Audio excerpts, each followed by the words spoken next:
그럼 오늘 성경에 보면 똑같은 물건입니다. 똑같은 물건이 어떤 이에게는 저주가 되어 그의 목숨으로 갚아야만 했습니다.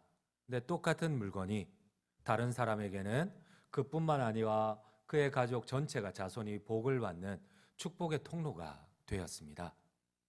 여러분 오늘 성경에 보면 하나님의 법궤가 똑같은 물건입니다. 웃사에게는 죽음과 저주가 되었습니다. 근데 똑같은 하나님의 법궤입니다. 그러나 이 법궤가 오베데돔에게는 그와 그의 자손들 온 가족이 하나님의 복을 받는 축복의 통로가 되었습니다. 여러분 무슨 연고인가요? 우리 함께 오늘 본문 6절 7절을 함께 읽도록 하겠습니다. 그들이 나곤의 타작마당에 이르러서는 소들이 띠므로 우사가 손을 들어 하나님의 궤를 붙들었더니 여호와 하나님이 우사가 잘못함으로 말미암아 진노하사 그를 그곳에서 치시니 그가 거기 하나님의 궤 곁에서 죽으니라. 여러분 하나님의 언약궤가 우사에게는 죽음과 저주가 되었습니다. 우리 한번 오늘 본문 11절을 함께 읽겠습니다. 11절입니다. 여호와의 궤가 가드 사람 오베데돔의 집에 석 달을 있었는데 여호와께서 오베데돔과 그의 온 집에 복을 주시니라. 여러분 오베데돔에게는 똑같은 하나님의 법궤가 그의 아버지 오베데돔뿐만 아니고 그의 자손들 전체가 복을 받는 통로가 되었습니다. 왜 하나님의 법궤가 우사에게는 심판과 저주가 되고 오베데돔에게는 그와 그의 자손 온 집안이 축복을 받는 축복의 능력이 통로가 되었을까요? 여러분 우리가 똑같이 예배를 드립니다. 그러나 이 예배가 어떤 이에게는 축복이 될 수도 있지만 어떤 이에게는 심판과 저주가 될 수도 있습니다. 여러분 어떤 이에게는 똑같은 헌신입니다. 그러나 그 헌신이 오히려 하나님의 저주가 될 수 있습니다. 그러나 어떤 이에게는 하나님의 축복이 될 수 있습니다. 여러분 어쩌면 우리 교회 안에서도 저도 교회를 섬기다가 똑같은 헌신이 똑같은 예배가 어떤 이에게는 하나님의 놀라운 축복이 됩니다. 그러나 다른 이에게는 저주가 됩니다. 그럼 그 차이점이 무엇일까요? 오늘 하나님께서 본문을 통하여서 우리에게 주시는 교훈이 무엇일까요? 그렇습니다. 신앙생활을 할 때에 여러분 우리의 자세를 한번 돌아보기를 원합니다. 여러분 우리에게는 헌신을 대하는 자세가 있습니다. 예배를 대하는 자세가 있습니다. 하나님을 대하는 자세가 있습니다. 여러분 똑같은 예배이고 똑같은 헌신입니다. 똑같은 하나님의 법궤입니다. 똑같은 직분입니다. 그러나 이것이 하나님의 축복이 될 수도 있지만 저주가 될 수 있어요. 여러분 나는 신앙생활을 지금까지 해오면서 내가 헌신을 대하는 자세가 어떠했습니까? 예배를 대하는 자세가 어떠했습니까? 하나님의 말씀을 대하는 자세가 어떠했습니까? 여러분 솔로몬은 아버지 다윗을 이어 왕이 되었어요. 솔로몬은 다윗의 믿음을 따라 하나님을 겸손한 마음으로 하나님을 대하고 일천번제를 드렸을 때에 하나님이 꿈속에 나타나서 우리가 잘 알고 있는 대로 소원을 들어준다고 합니다. 근데 이때 솔로몬이 하나님을 대하는 자세가 이렇게 나타납니다. 우리 함께 열왕기상 3장 9절 10절을 함께 읽도록 하겠습니다. 9절 10절입니다. 누가 주의 이 많은 백성을 재판할 수 있사오리까? 듣는 마음을 종에게 주사 주의 백성을 재판하여 선악을 분별하게 하옵소서. 솔로몬이 이것을 구하매 그 말씀이 주의 마음에 든지라. 여러분 솔로몬이 하나님을 대하는 자세가 이겁니다. 겸손하게 하나님의 음성을 듣는 자세를 주십시오. 여러분 그의 솔로몬의 소원이 하나님을 대하는 자세가 그 상황 가운데서도 소원을 빌라는 상황 가운데서도 여러분 하나님이 꿈속에 나타나서 환상 가운데 나타나서 여러분들의 소원을 들어주신다면 어떤 소원을 빌겠습니까? 그러나 솔로몬은 하나님을 대하는 자세가 정확합니다. 하나님 말씀을 듣는 마음을 주십시오. 하나님의 음성을 듣는 마음을 주십시오. 하나님의 뜻을 듣는 마음을 주십시오. 하나님이 너무나 기뻐서 좋다. 내가 듣는 마음뿐만 아니라 너가 소원하는 것뿐만 아니라 너에게 지혜와 총명을 주되 너 앞에 사람도 너 뒤에 사람도 감히 너를 범접하지 못할 정도로 내가 주고 그리고 이것만 주는 것이 아니라 두 번째, 내가 부귀영화도 너에게 주고, 그리고 이것만 주는 것이 아니라 세 번째, 너의 생명까지 내가 장수하는 복을 너에게 주겠다고 합니다. 여러분, 하나님을 대하는 솔로몬의 자세였습니다. 우리 한번 성경을 열왕기상 3장 12절, 13절, 14절을 함께 읽겠습니다. 내가 내 말대로 하여 내게 지혜롭고 총명한 마음을 주노니 너의 앞에도 너와 같은 자가 없었거니와 너의 뒤에도 너와 같은 자가 일어남이 없으리라. 내가 또 내가 구하지 아니한 부귀와 영광도 내게 주노니 내 평생에 왕들 중에 너와 같은 자가 없을 것이라. 내가 만일 내 아버지 다윗이 행함 같이 내 길로 행하며 내 법도와 명령을 지키면 내가 또 내 날을 길게 하리라. 하나님이 계속 다 주겠다고 합니다. 장수도 주겠고 지혜와 총명은 둘째치고, 여러분, 형통과 세상이 갖지 못한 너와 견줄 수 없는 부귀영화도 주겠다고 합니다. 여러분, 솔로몬이 하나님을 대하는 마음 자세, 제발 하나님의 음성을 제대로 듣고 순종하는 듣는 마음을 주십시오. 여러분, 그러나 솔로몬이 점점 그 명성이 이렇게 널리 전파가 되고 그가 조금씩 교만해지기 시작합니다. 이제는 듣지 않습니다. 똑같은 하나님을 향한 똑같은 솔로몬이고 똑같은 마음입니다. 그러나 여러분, 대하는 자세가 다릅니다. 이제 솔로몬은 하나님을 그렇게 두려워하지도 경외하지도, 예배를 두려워하지도 경외하지도, 하나님의 말씀을 두려워하지도 경외하지도 않습니다.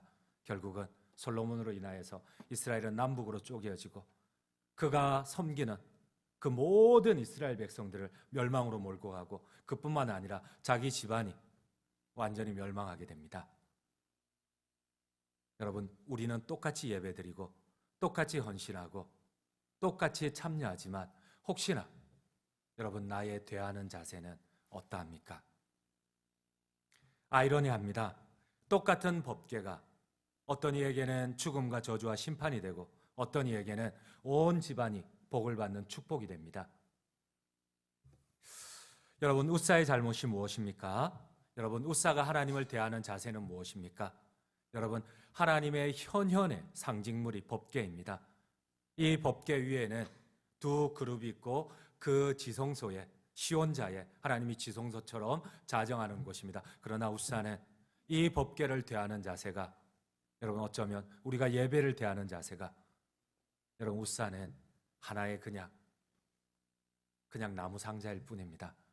함부로 만지고, 여러분, 어쩌면 이 수레에서 떨어지는 이 법궤를 웃사가 달려가서 그게 깨어질까봐, 떨어지지 않을까봐 급히 붙잡고 나름 최선의 정성을 다하고 최선의 헌신을 다했어요. 그러나 여러분, 하나님이 오늘 그 자세를 묻습니다. 너는 어떤 자세로 예배하느냐? 너는 어떤 자세로 나를 대하느냐?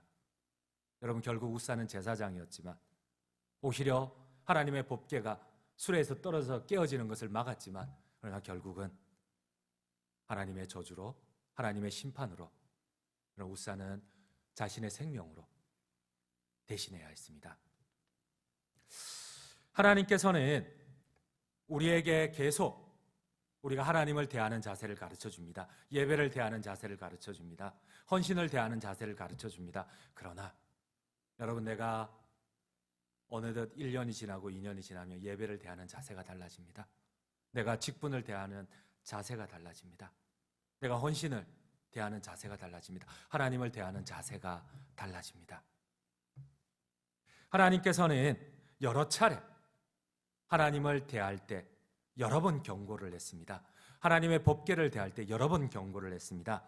우리 한번 민수기 4장 15절을 함께 읽도록 하겠습니다. 민수기 4장 15절입니다. 진영을 떠날 때에 아론과 그의 아들들이 성소와 성소의 모든 기구 덮는 일을 마치거든 고앗 자손들이 와서 매일 것이니라. 그러나 성물은 만지지 말라. 그들이 죽으리라. 회막 물건 중에서 이것들은 고앗 자손이 매일 것이며, 오늘 하나님은 법궤를 대하는 두 가지를 반복해서 가르쳐 주십니다. 가장 중요한 방법, 첫 번째는 여러분, 반드시 매일 것이라고 합니다. 근데 수레에 끌고 다닙니다. 여러분, 나름 새 수레에 정성을 다했지만, 그러나 하나님의 방법이 아니에요. 내 나름대로 예배 드린다고 하지만 하나님의 방법이 아닐 수 있어요. 내 나름대로 헌신한다고 하지만 여러분, 하나님께서 말씀하시는 방법이 아닐 수 있어요. 여러분, 하나님은 반드시 맬 것이라 그랬습니다. 그리고 하나님은 계속 경고합니다. 손으로 만지지 말라. 다른 거는 만져도 되는데 채를 꿰어서 언약궤만큼은 하나님이 임재하는 상징, 또 임재하시는 그 시온자가 있는 이 법궤만큼은 너희가 채를 고리에 넣어서 어깨에 메어라고 그랬어요. 그러나 이들은 너무나 쉽게 한 번 만져도 괜찮으니까, 두 번 만져도 괜찮으니까, 세 번 만져도 괜찮으니까 이제는 주의 말씀보다 내 생각과 내 경험과 내 판단이 어느덧 위에 올라가 있습니다. 여러분, 어느덧 나의 신앙생활이 주님의 말씀보다 올라가 있지는 않습니까? 주님이 정한 질서보다 내가 생각하는 상식이, 세상에서 말하는 그 기준이, 또 내 경험이, 잘못된 경험이 하나님의 이 말씀보다 위에 올라가 있지는 않습니까? 오늘 우사의, 제사장 우사의 잘못이 무엇입니까? 여러분, 오래 신앙생활을 하다 보니까 한 번 해도 괜찮거든요. 두 번 해도 괜찮습니다. 그럼 결국은 우사는 하나님의 성물을 대할 때에, 또 하나님의 법들을 대할 때에 어느덧 자기 기준과 자기 경험과 자기 생각이 앞서게 됩니다. 하나님께서는 다른 레위인들에게는 여러분 성막을 거두거나 볼을 빼거나 뭐 이럴 때는 다 그들에게 수레를 주고 소를 주고 그들이 손을 만질 수 있도록 했습니다. 그러나 언약궤만큼은 안 됩니다. 우리 생각에는 뭐 새 수레에, 좋은 소에 그 먼 거리를 꼭 사람이 맬 필요가 있습니까? 얼마나 효과적이고 합리적입니까? 새 수레에 싣고 가는 거는 얼마나 보기도 좋아요. 여러분, 그러나 하나님이 정하신 우리가 이해할 수 없는, 때로는 이치에 맞지 않는 하나님의 법이 있습니다. 여러분, 다른 레위인들에게는 하나님께서는 소를 주고 수레를 주었지만 그러나 고앗 자손에게는 주지 않았습니다.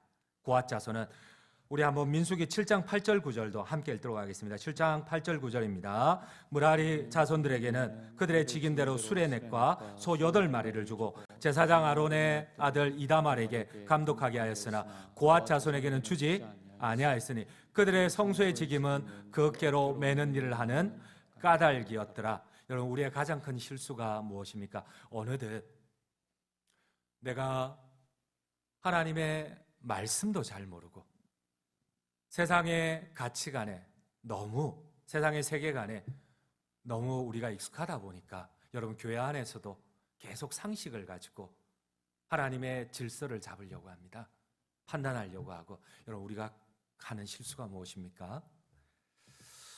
어쩌면 우리가 헌신하는데, 똑같이 헌신하는데 어떤 이에게는 이것이 복으로 오는데 어떤 이에게는 왜 시험으로 다가오고 어떤 이에게는 왜 고통으로 끝이 날까요? 여러분, 우사는 나름 최선을 다해서 법궤를 옮겼습니다.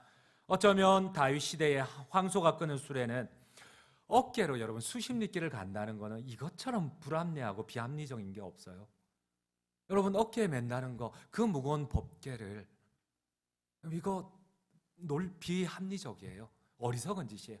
새 수레에 얼마나 좋아요. 웅장하고 거기에 끌고 가고 뒤에서 퍼레이드를 벌이고. 여러분, 하나님이 오늘 가르쳐주는 기준이 무엇입니까? 여러분, 우사는, 다윗은 나름대로 최선을 다했습니다. 어디 새 수레뿐입니까? 각종 악기와 수금과 양금과 재금과 나팔과 수많은 레위인들과 찬양하며, 근데 하나님이 원하는 거는 수천 명이 아니라 단 4명의 어깨에 매는 자를 하나님은 원하십니다. 우리 생각에는 야, 이렇게 화려하게 찬양도 하고 화려하게 성가대도 세우고 화려하게 제사장들도 막 따라다니면 옷도 빨준 옷처 파남보 입고 얼마나 하나님 앞에 좋아 보이느냐. 그러나 하나님이 원하시는 거는 딱 4명이 그냥 채를 깨서 그냥 끼는 겁니다. 여러분, 혹시나 내가 걸어갈 때에, 신앙의 길을 걸어갈 때에 혹시나 내가 옳다고 하면서 오히려 우사처럼 잘못된 길을 걸어가지는 않았는지요?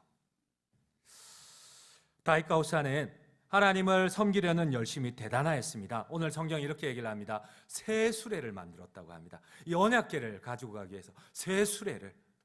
여러분, 얼마나 그냥 채 2개를 만들면 되는데 막대기 2개만 있으면 되는데 여러분 쇠수레를 만드는 이 정성이 얼마나 대단해요. 얼마나 대단해요. 쇠수레를 만들고. 여러분 오늘 성경에 보면 또 성실함과 진실함으로 무리 3만 명을 동원하였다고 합니다. 우리 함께 1절을 함께 읽도록 하겠습니다. 다윗이 이스라엘에서 뽑은 무리 3만 명을 다시 모으고, 여러분 4명이면 됩니다. 주님은 4명이면 된다고 했어요. 하나님의 법은 4명이면 됩니다. 채만 있으면 됩니다. 막대기 채 2개만 있으면 됩니다. 그런데 이들은 3만 명을 모았다고 합니다. 어마어마한 수고와 헌신과 노력입니다. 그런데 하나님은 그 우사를 죽이십니다. 여러분 5절에 보면은 3절에 보면은 새 수레를 만들었습니다. 우리 한번 3절도 함께 읽겠습니다. 그들이 하나님의 괴를 새 수레에 싣고 산에 있는 아비나답의 집에서 나오는데 아비나답의 아들 우사가 아요가 그 새 수레를 모니라. 여러분 채 2개만 막대기만 만들면 됩니다. 근데 새 수레를 만들었으니 얼마나 정성이 대단해요. 그리고 한 번도 끌지 않은 이 속까지 또 데리고 왔으니 얼마나 정성이 대단해요. 여러분 혹시나 우리가 범하는 실수가 이렇지는 않습니까? 여러분 또 5절에 보면은 잣나무로 모든 악기와 수금과 비파와 수고와 양금과 재금 등 각종 악기를 연주를 합니다. 우리 함께 5절도 함께 읽도록 하겠습니다. 5절입니다. 다윗과 이스라엘 온 족속은 잣나무로 만든 여러 가지 악기와 수금과 비파와 소고와 양금과 재금으로 여호와 앞에서 연주하더라. 여러분 거창해요. 화려해요. 대단해요. 수많은 헌신이 들어갔어요. 근데 하나님은 그 수고의 주인공인 우사를 죽이십니다.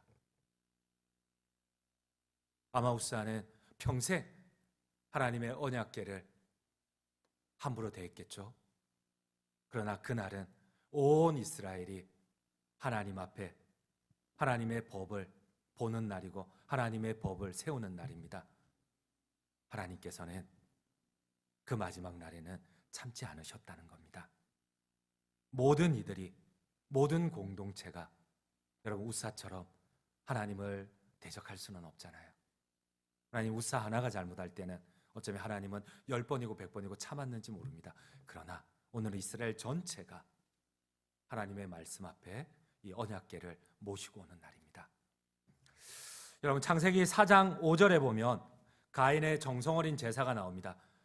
여러분 목축보다 농사는 더 힘들 것 같아요. 저도 농민의 아들인데 정말 농사 짓는 거는 진짜 수고스러운데 정말 결과가 아무것도 없는. 그래서 저의 꿈은 제가 은퇴하면은 저는 저의 고향으로 돌아가는 것이 아니고 바닷가로 갈 겁니다. 바닷가에 가서 제가 삼천포에서 사역할 때 보니까 우리 아버지는 우리 시골 말로 쎄 빠지게 일하는데 아침 저녁으로 땀 흘리고 모내기하고 비료 빚내고 그럼 사다가 이렇게 이 두 사람이 지을 수 있는 논이 뭐 한 6마직에서 10마직인데 그럼 1년에 1,000만 원이 안 넘어요. 근데 제가 삼천포에서 사역할 때 보니까 이 연로하신 아저씨들이 그냥 아침 해 뜰 때 들물에 혹은 뭐 저녁에 가서 이 감성돔 몇 마리 잡으니까 저희 아버지 한 10배를 벌더라고요. 그래서 저의 결론은 바닷가로 가는 겁니다. 농담이고. 근데 여러분 이 창세기 4장 5절에 보면은 가인이 나옵니다. 여러분 어쩌면 자기 동생 아벨보다 어쩌면 가인은 더 수고스럽게 농사를 지었어요. 땀 흘리면서 정성껏 농사 지은 것을 가지고 최선을 다해서 하나님 앞에 드립니다. 그러나 여러분 하나님 받지 않으세요. 오히려 아벨은 쉽게 목축을 했는데 그 아벨의 수고는 하나님 기쁨으로 받으세요. 여러분 무엇입니까? 가인은 자기가 하나님의 말씀 위에 있었고 아벨은 자기가 하나님의 말씀 아래에 있었습니다. 하나님께서는 어린 양으로 바치라 그랬지 너가 수고하고 최선을 다하고 열심을 낸 것 하나님의 말씀 위에 있는 것으로 바치라고 하지 않았습니다. 여러분 그러나 오늘 말씀이 주는 중요한 교훈이 있습니다. 다윗은 우사의 죽음을 잊지 않았습니다. 여러분 우리가 매주마다 아는 말씀이지만 예배이지만은 우리가 말씀 앞에 겸손하게 엎드리는 이유가 무엇입니까? 오늘 다윗은 이 우사의 죽음을 보고 여러분 솔로몬은 오히려 더 마음이 간악하고 강팍하여졌는데 더 더 변명하고 더 시험에 들었는데, 근데 오늘 다윗을 보십시오. 왜 하나님이 그렇게 큰 범죄를 지었지만 다윗을 사랑하셨을까요?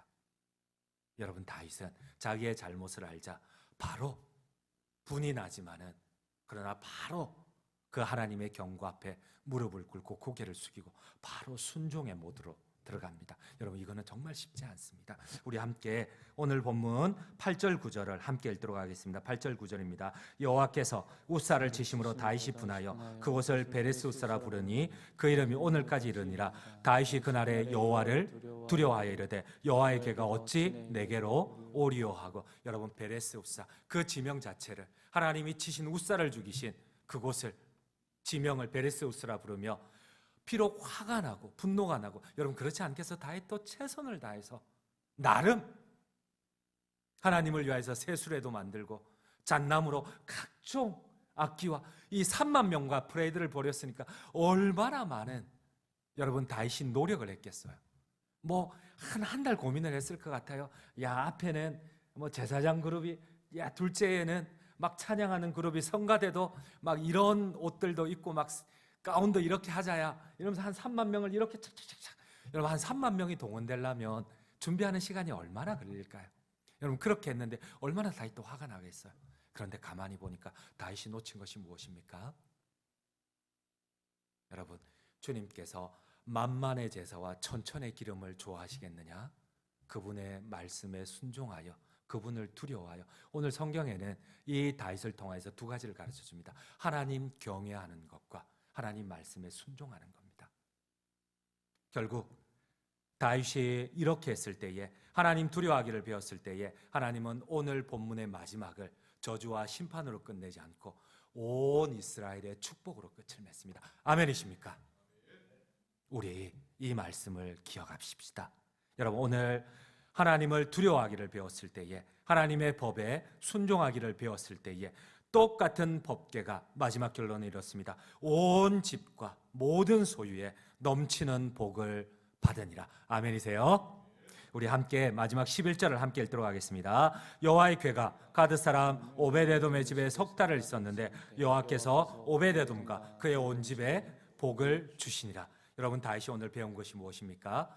하나님을 경외하고 두려워하고, 때로는 내 생각이 앞서갈 때에 여러분 겸손하게 끝까지 하나님의 말씀대로 순종하여 하나님 앞에 경외함으로 나아갈 때 하나님께서 그 결과로서 그와 온 집에 복을 주셨다는 것으로 결론을 맺고 있습니다. 저도 이제 결론을 맺으려고 합니다. 우리 함께 주의 말씀 앞에, 여러분, 때로는 우리가, 저도 그래요. 신학을 했다고 하지만, 저도 박사과정을 2개나 했다고 하지만 말씀을 읽을 때마다 똑같은 본문인데, 여러분, 지난번에 설교했는데 못 깨달은 말씀을 이번에 또 묵상하면서 또 새롭게 깨닫고, 또 지난 새벽 예배 때는 3일을 똑같은 본문을 했거든요. 여러분, 구속사적 관점으로 볼 때가 다르고, 도덕적 윤리적 관점으로 볼 때가 다르고, 또 하나님을 주인으로 볼 때가 다르고, 문화적 맥락에서 볼 때가 완전히 주제가 다 달라요. 그렇게 우리가 하나님의 말씀을 깨달았을 때에 다시금 겸손하게 주의 말씀 앞에 순종하며 경외하기를 배워갈 때에 이 하나님의 선포가, 신실한 언약이 여러분들과 여러분들의 가정에 하나님께서 넘치도록 축복하시는 은혜가 되시기를 간절히 주님의 이름으로 축원드립니다.